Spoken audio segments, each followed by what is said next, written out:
Mass transportation has made it convenient for travelers to participate in pilgrimages that in times past required more rigor.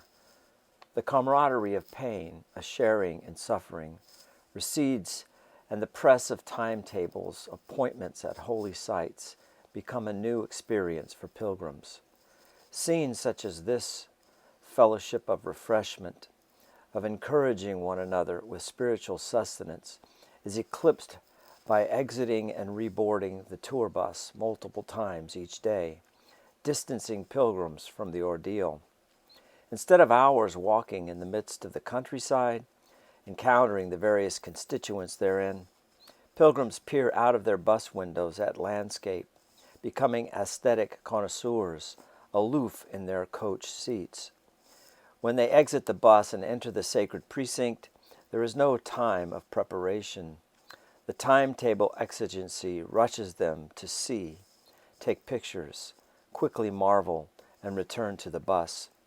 Several years ago, when I was visiting Ionate, a Templar chapel about 2 kilometers away from the Camino de Santiago near Puente la Reina, I sat in the Spartan Romanesque sanctuary of the Church of Santa Maria de Ionate praying. It was quiet, dark, and cool. Only a few other pilgrims had walked the side trail out through the wheat fields, and they were also sitting in silence, letting the place manifest itself and point in a unique way to Christ. Suddenly, people started streaming into the small church, filling it completely. The rush of moving bodies and the din of voices overwhelmed the place. Within 10 minutes, the group had exited. We were again in silence, but the disturbance lingered. We had just experienced a tour of pilgrims who were visiting sacred sites via bus. Even if one among the crowd had resisted the frenetic visitation, sat quietly on one of the simple benches, there would not have been time to still the soul. Their experience was dominated by the visual. Ours, by contrast, involved the whole body. Our footsteps resonated on the dusty farm road in walking from Miruzabel to Ionate, the chapel growing in stature as we approached. Circumambulating the building on 12th century stones, our steps echoed from the building and mingled with the song of nearby birds. Our bodies were swallowed up as we entered the octagonal structure. We felt the cool air touch our skin, breathed in the musky vapor, the lingering aroma of incense. We sat and waited, let our thoughts be silenced. As we walked to Puente la Reina, the chapel followed us.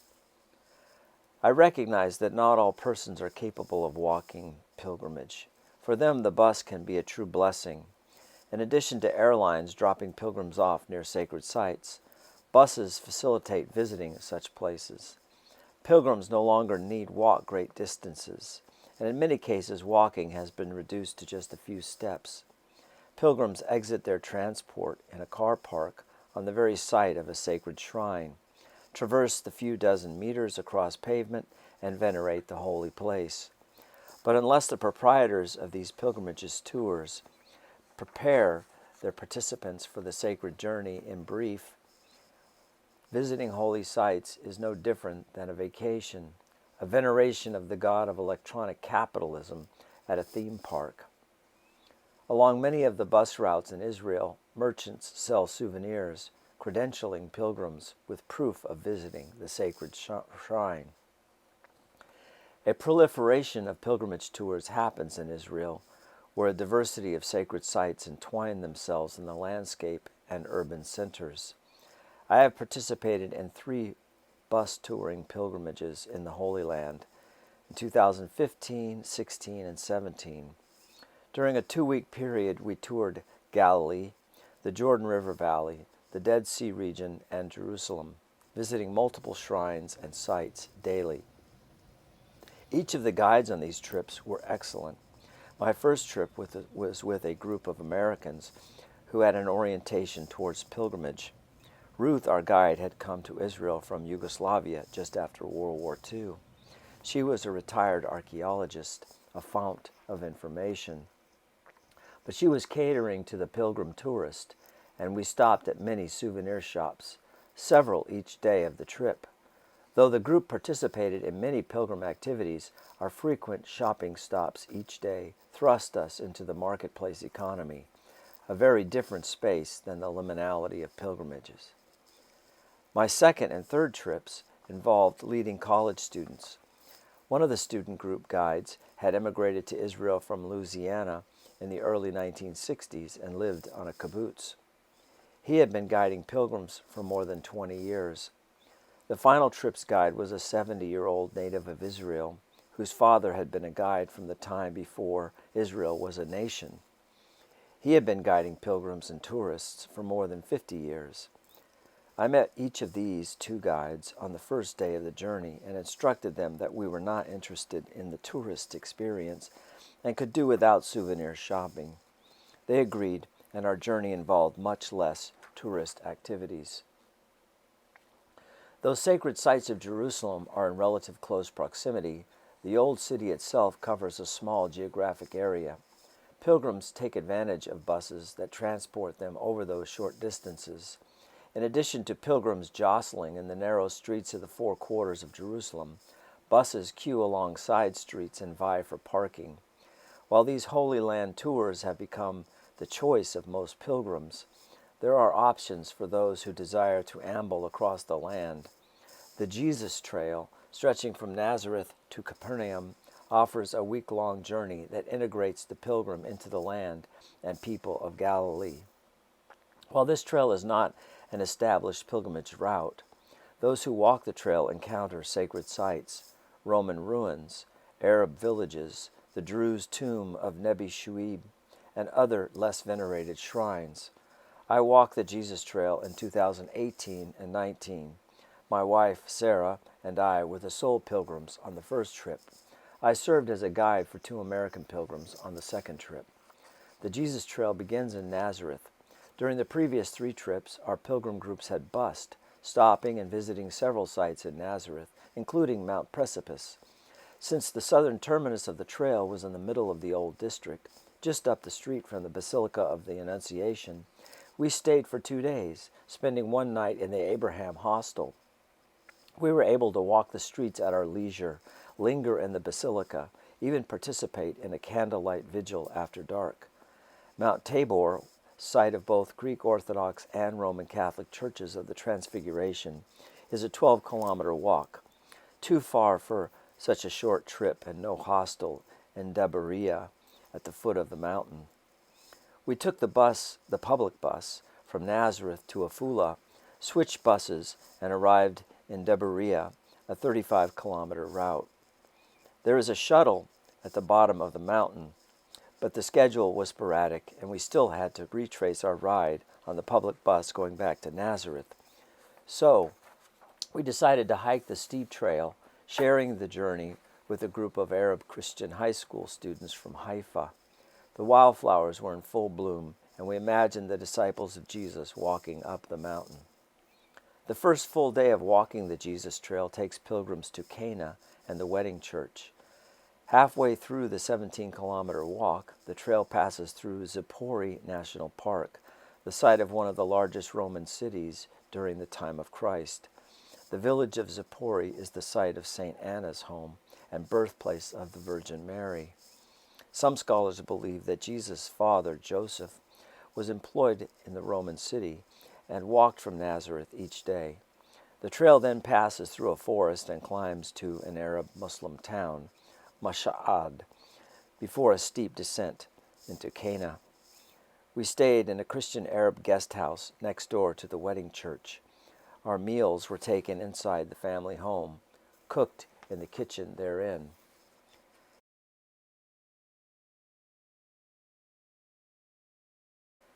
After 11 kilometers on the second day, we found rest with the Barkai family at Yaruk Adz, meaning strong green, where they have an organic goat farm and eco-lodge. The next day, 22 kilometers, took us past Kibbutz Lavi, where we visited a Holocaust memorial. Then we crossed wild fields and climbed the horns of Hattin, where we ate lunch.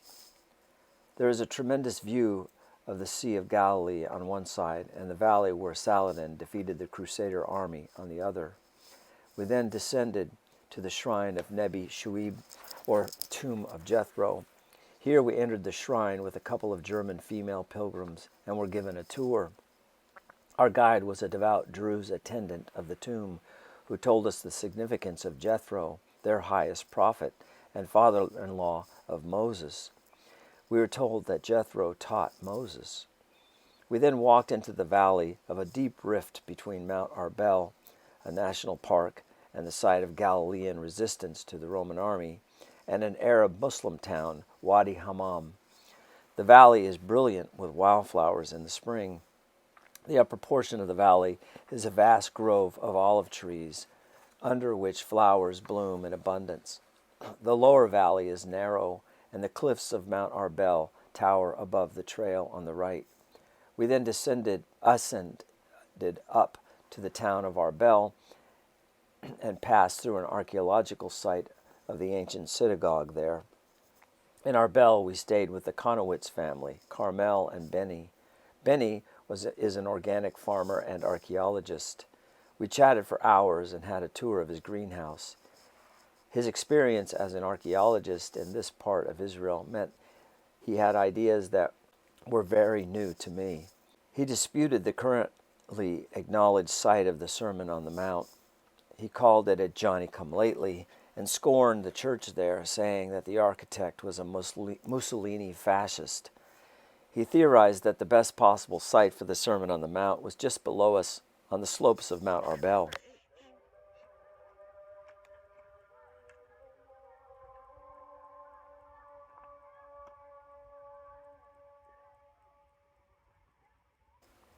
He noted that the Jews of Galilee hated the Romans and would not have walked to Upper Galilee through Tiberias.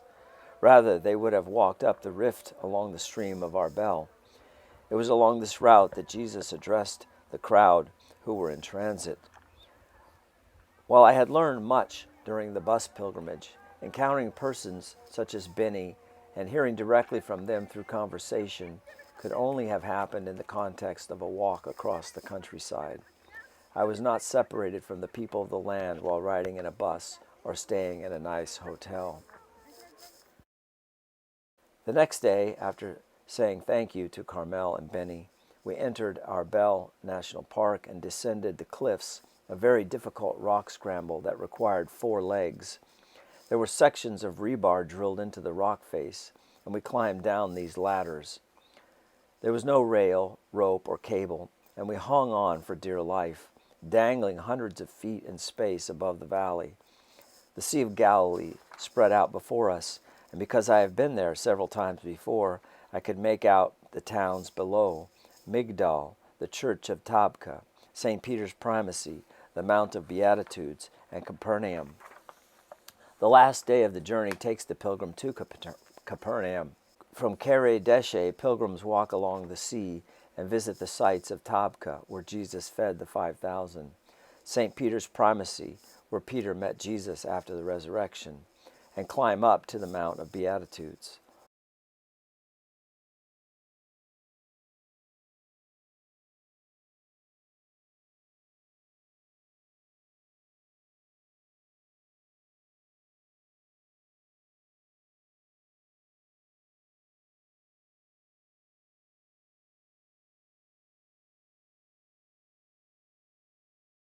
All along this route, buses fill large parking areas, and pilgrims come in large numbers.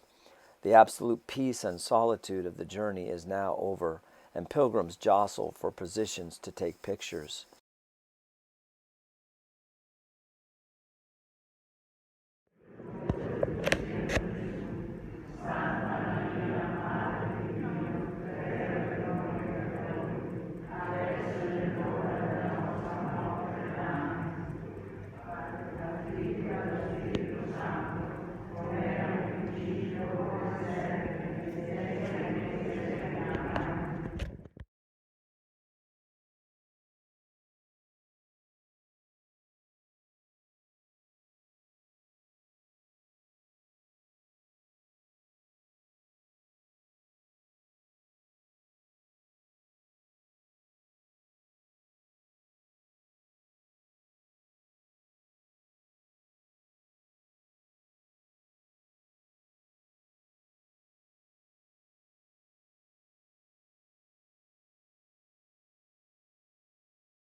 Entering Capernaum requires long pants.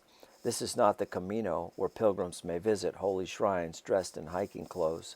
Franciscans guard these sites and police pilgrim dress. From Tiberias, we took the public bus down to Jerusalem. One caution about public transportation: Shabbat begins at sundown on Friday, and the public transportation shuts down. The last bus from Tiberias to Jerusalem departs in the early afternoon. In Jerusalem, one can hire a taxi during Shabbat. We walked around Jerusalem, visiting sacred sites and other places for 3 days. Having been there as a bus pilgrim, I knew where to go and entrance requirements. Walking around the city was a much better experience than busing from site to site. Imprint on your sacred image, never again to be defaced by sin. Sometimes it causes me to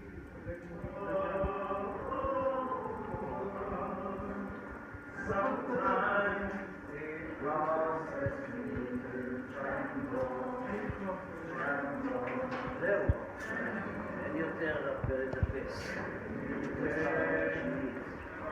אני אענה לשני.